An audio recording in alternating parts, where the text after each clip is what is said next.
Wounds of Neighborliness Part 1. On the evening of April 21, 2013, the emergency call center received an alarm call. The incident took place in a rather remote village, and when the police arrived, a large crowd of villagers had already gathered at the scene. 3 people were dead, all of them female, and there was no chance of saving them by the time officers got there. Cases like this are major criminal offenses and extremely rare, especially in such a remote and isolated village. The 3 victims were 3 generations of the same family, including an underage little girl. It was the first such horrific case since the district was established. The deceased were Wang Tujun's mother, wife, and daughter. The village had a total of more than 900 households, and the public security situation was usually good. The police quickly determined that the motive was likely revenge killing and that the perpetrator bore an intense hatred toward Wang Tujun's family. Wang Tujun had been away from home driving for work that night, and he rushed back as soon as he got a phone call on the way. Little did he know that by the time he returned, his entire family was gone. He already had a suspect in mind and was certain that this person was the culprit. The perpetrator was Wang Tujun's neighbor. Hu Daibing was 50 years old at the time. According to the villagers, he was usually honest and introverted, so no one thought he was capable of committing such a brutal act. Furthermore, in most people's eyes, the relationship between Wang Tujun's family and Hu Daibing's family was quite good. This place was originally a traditional rural village where generations of the Hu clan had lived. Families with other surnames like Wang Tujun moved here from other places later. The village had also had the surname Hu, so he said that Wang Tujun had occupied land that belonged to the Hu clan. However, because the relationship between the parents of the 2 families was well maintained, the initial period after Wang Tujun moved in saw friendly relations between the 2 households. Since Wang Tujun had moved from another place, he certainly needed a place to settle down. At that time, his family was assigned a residence next to Hu Daibing's house, and Hu Daibing's father had generously agreed to this arrangement. Moreover, several years earlier, when the village was hit by a severe flood, Hu Daibing's family had helped Wang Tujun's family a great deal. Hu Daibing's wife said that their family had helped rescue all of Wang Tujun's belongings and had even assisted in saving Wang Tujun's mother. As soon as they got her out, Wang Tujun's house collapsed. Honestly, considering all these past kindnesses, things should never have escalated to such a tragic end. In life, there are no petty grudges that cannot be resolved. Distant relatives are not as helpful as close neighbors. What was once a warm and close relationship between 2 families ended in such a bloody and tragic way.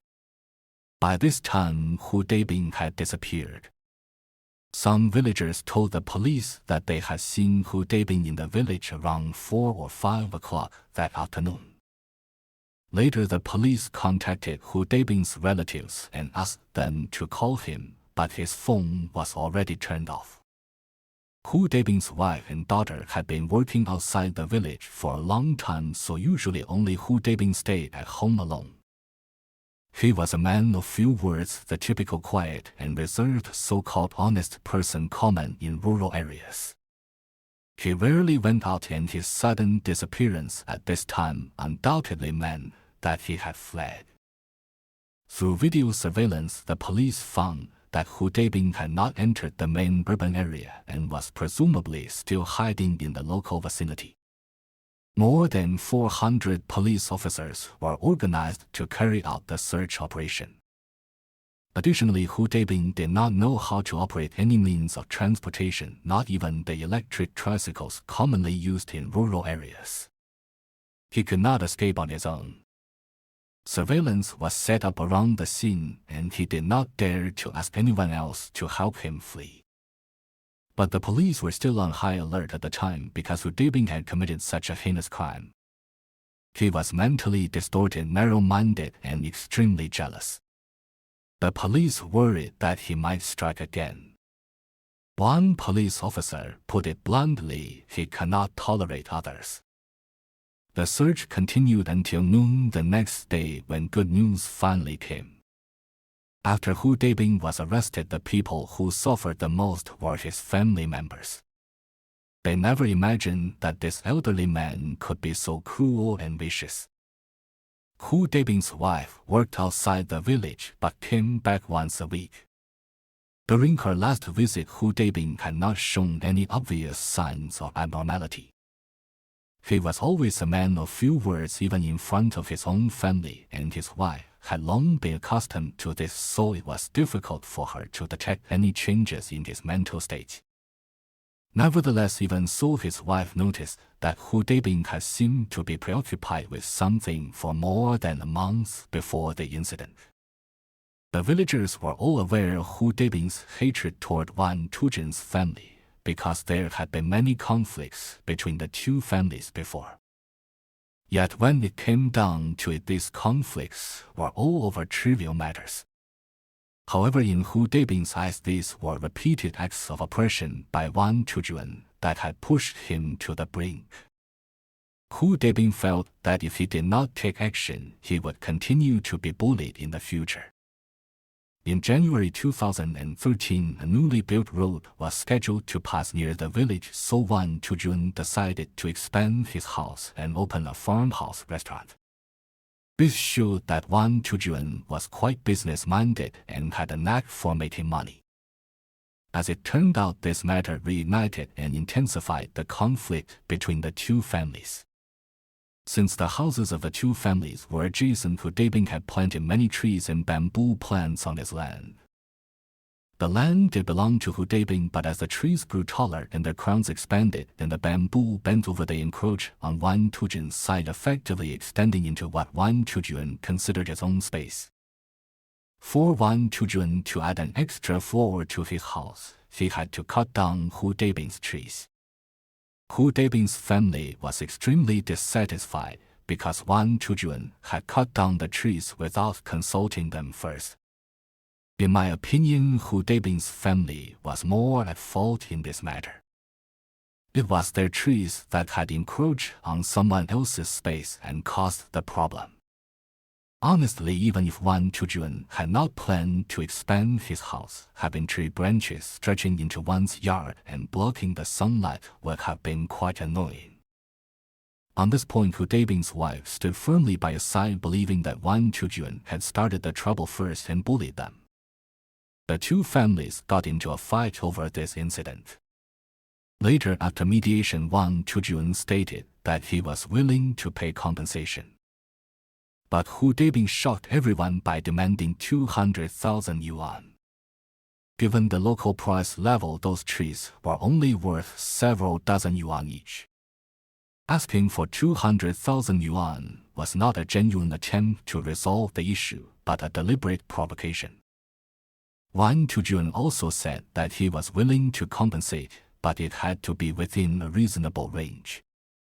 No one was willing to be taken for a fool. 200,000 yuan was a huge sum of money anywhere, let alone in such a rural area. The police shared the same view. Everyone knew that Hu Daibing was simply using this as an excuse to vent his anger and had no real intention of reconciling. Hu Daibing's motive was simple. He wanted to take the opportunity to release the pent-up resentment that had been building up for years. Hu Daibing believed he had a prerequisite for demanding such a large sum of money. He had always thought that all the land owned by Wang Tujun originally belonged to his family, that everything Wang Tujun had was thanks to his family's initial charity, and that Wang Tujun owed them a debt of gratitude. He never expected that Wang Tujun would turn out to be so ungrateful. Because the two families lived next to each other, there had always been conflicts over land boundaries. The grudges had been simmering for years and had grown more intense in recent times. In fact, these issues were just superficial. The core problem was that Wang Tujun's family was thriving. Their house was becoming bigger and taller with each passing year. The wounds of neighborliness Part 2. For this very reason, the trees and bamboo in Hu Daibing's yard became an obstacle to the expansion of Wang Tujun's house. Hu Daibing's family blamed Wang Tujun for cutting the plants without any prior discussion. But Wang Tujun argued that his home had long been affected and that the overgrown vegetation had actually caused significant damage to his house. Hu Daibing's stance was simple. His bamboo had been planted first and Wang Tujun's house had been built later. He insisted that priority should be given to whoever came first, so Wang Tujun had no right to complain. The village authorities were also caught in a bind because Hu Daibing was holding a grudge and essentially had no intention of resolving the issue. Wang Tujun, on the other hand, was young and impulsive with an overbearing personality, and he refused to back down. The two families remained locked in a stalemate, and their relationship deteriorated further and further. This was the crux of the problem. Hu Daibing's family had always believed that Wang Tujun owed them a debt of gratitude for their kindness and should treat them with the respect due to benefactors instead of acting in such an arrogant manner. But Wang Tujun flatly refused to acknowledge this so-called debt. Because rural land was not privately owned by the Hu family, it belonged to the collective. In the past, when the village was sparsely populated, families had lived on the same land for generations. An unspoken rule had formed that if a family built a house on a plot and no one else claimed the surrounding area, that land would be regarded as theirs. Later, however, the village underwent a reform and a group of people were relocated there through a collective relocation program. Wang Tujun's family was among them. Wang Tujun did not see himself as a beggar who had been given a piece of land out of charity by the Hu family. Instead, he maintained that he had obtained the land legally in accordance with the policies and regulations in place at that time. Wang Tujun and Hu Daibing were more than 10 or 20 years apart in age, almost belonging to two different generations. Wang Tujun had received an education and embraced modern values. His reasoning was sound. After all, he had acted within the bounds of the law and reason. Why should he be looked down upon and forced into a position of inferiority by someone who constantly flaunted their so-called status as a benefactor? Of course, he was going to fight back. Hu Daibing and his wife were both local farmers, and their way of thinking was completely different. They believed that even if Wang Tujun had followed the official procedures, their father would not have allowed his family to settle there so smoothly if he had not been kind and generous. Their underlying message was always that Wang Tujun's family should be grateful. In essence, this was a conflict between the old and the new generations. When a scholar argues with a soldier, reason falls on deaf ears. This is especially true in more isolated and backward places. Prior to this, Hu Daibing had also clashed with a relative of Wang Tujun. The dispute had also stemmed from a tree the relative had cut down on Hu Daibing's land and refused to compensate for it. In retaliation, Hu Daibing cut down 3 trees on the relative's property. Why did he do it? He wanted revenge. Cutting down 1 tree in return for 1 would not satisfy him. He had to gain the upper hand by cutting down 3 trees. Only then could he get his revenge and feel a sense of triumph. The matter eventually ended up in court. The court, of course, ruled that both parties should compensate each other for the damages. But Hu Daibing was deeply dissatisfied with the verdict. Logically, since the other party had cut down 1 tree and he had cut down 3, he had to pay a larger amount of compensation. This was only fair. But Hu Daibing felt wronged. Why did he have to pay more? In his twisted logic, the other party had started the trouble by cutting down his tree first. So it was unfair that he was the one who ended up paying more in the end. From that point on, Hu Daibing's mental state became even more distorted. He thought that the law was nothing but nonsense and that it would never uphold his interests. After that, Hu Daibing became consumed by a desire for revenge. He was determined to vent all the anger and resentment that had been building up inside him for years. In fact, people like Hu Daibing, the so-called honest folks, are quite common in rural areas. Their so-called honesty is nothing more than a lack of voice and influence.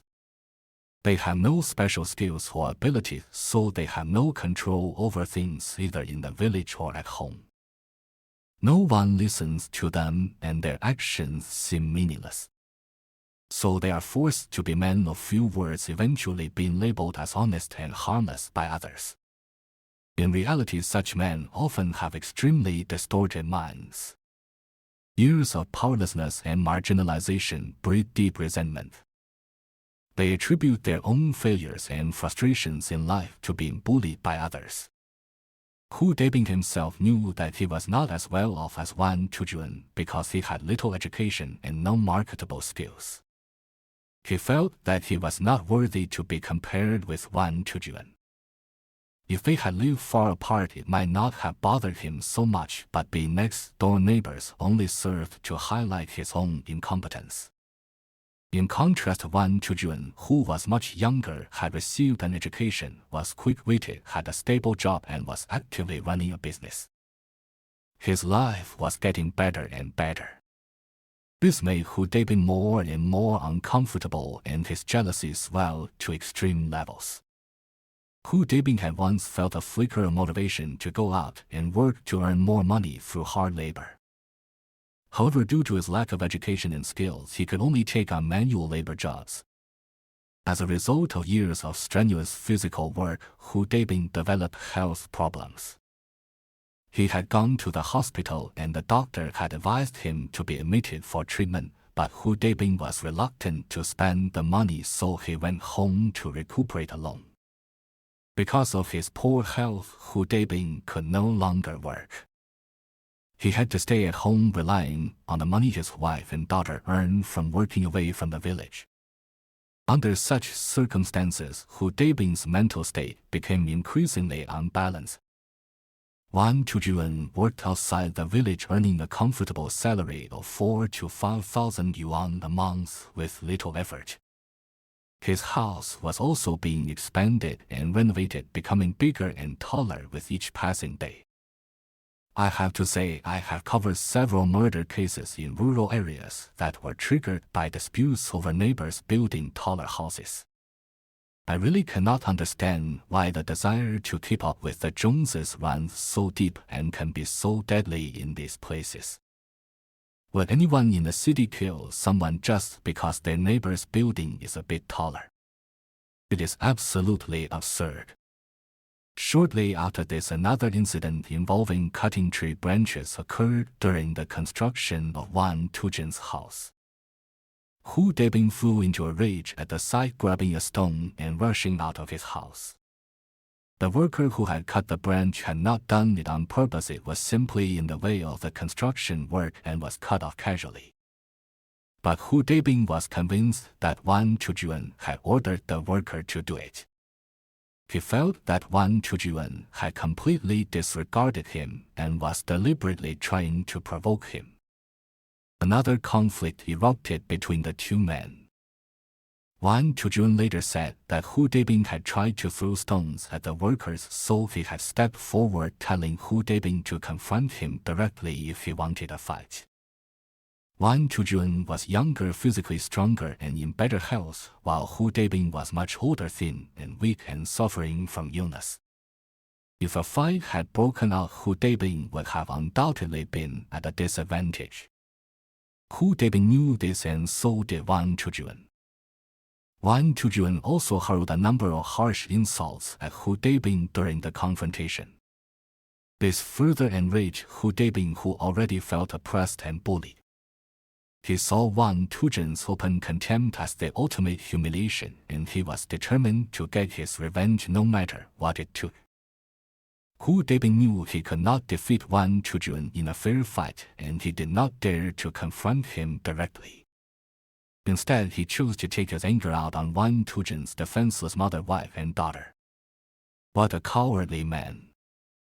Too afraid to face the person he claimed had wronged him, he resorted to killing women.